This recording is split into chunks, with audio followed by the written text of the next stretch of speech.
Sí, gracias, señor presidente.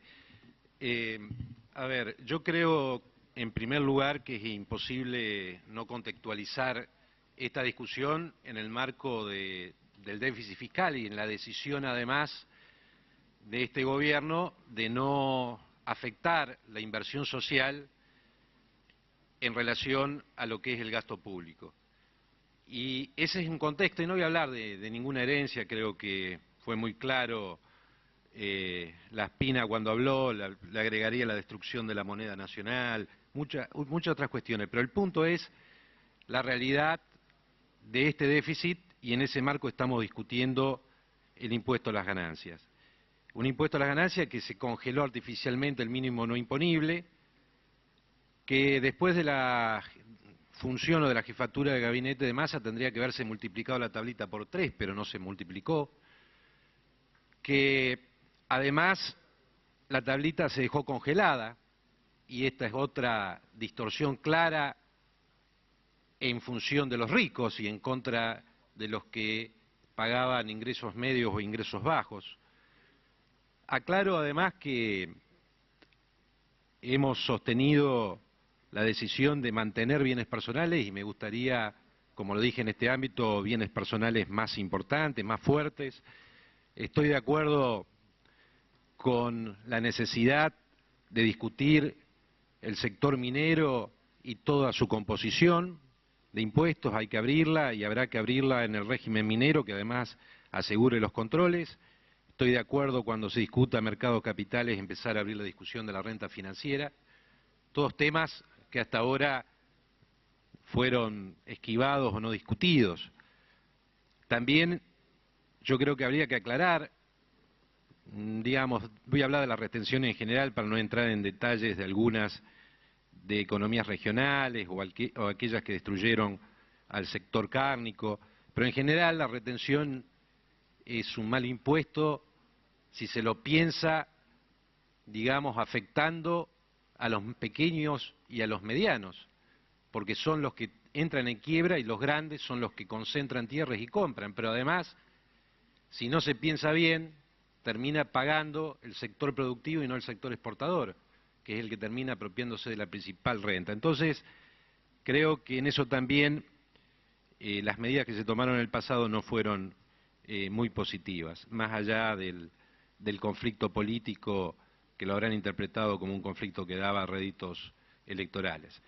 En esta discusión del impuesto a las ganancias, creo que una primera referencia debe ser el mínimo no imponible, y en eso, si el mínimo no imponible está de acuerdo a cómo y de qué manera quien está en el primer escalón de pagar impuesto a las ganancias, es justo o no es justo en función de la aplicación del impuesto a las ganancias. Y en ese sentido, creo que además el hecho de empezar con una escala de 5%, pero en el primer año del 2%, eso genera también una mayor progresividad.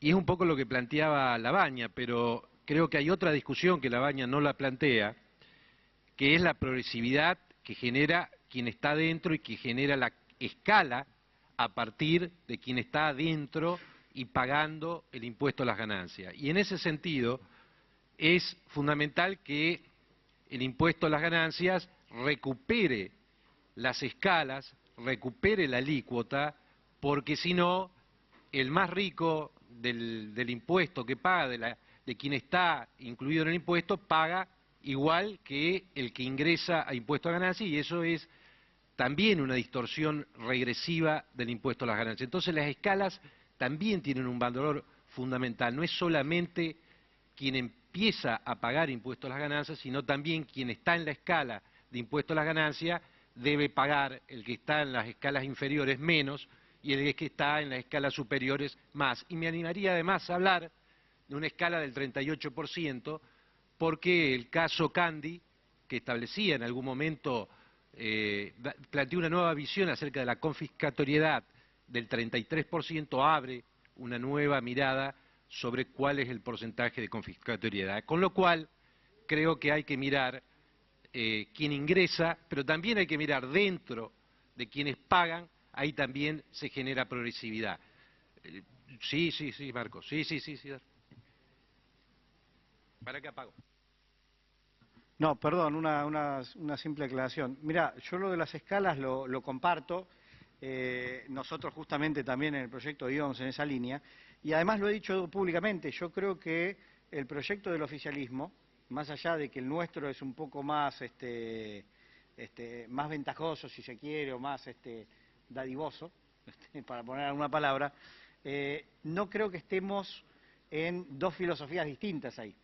Yo creo que es bueno el proyecto del oficialismo, creo que se puede hacer un esfuerzo mayor, pero va en la línea correcta, de vuelta. Creo que el esfuerzo puede ser mayor, pero por eso no lo nombré, porque en ese punto tenemos un entendimiento más allá del valor final.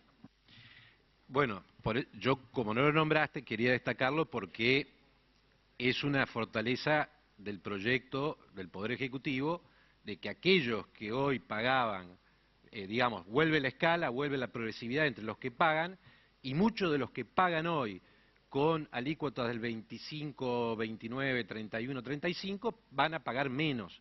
Pero esto es importante decirlo porque da la sensación que solo la preocupación es sobre los que van a ingresar, sino también los que hoy están pagando van a pagar menos. Y una última cuestión, y esto también creo que sería importante, estamos, o por lo menos quien habla está dispuesto, porque he presentado un proyecto en el mismo sentido, a que los jueces paguen.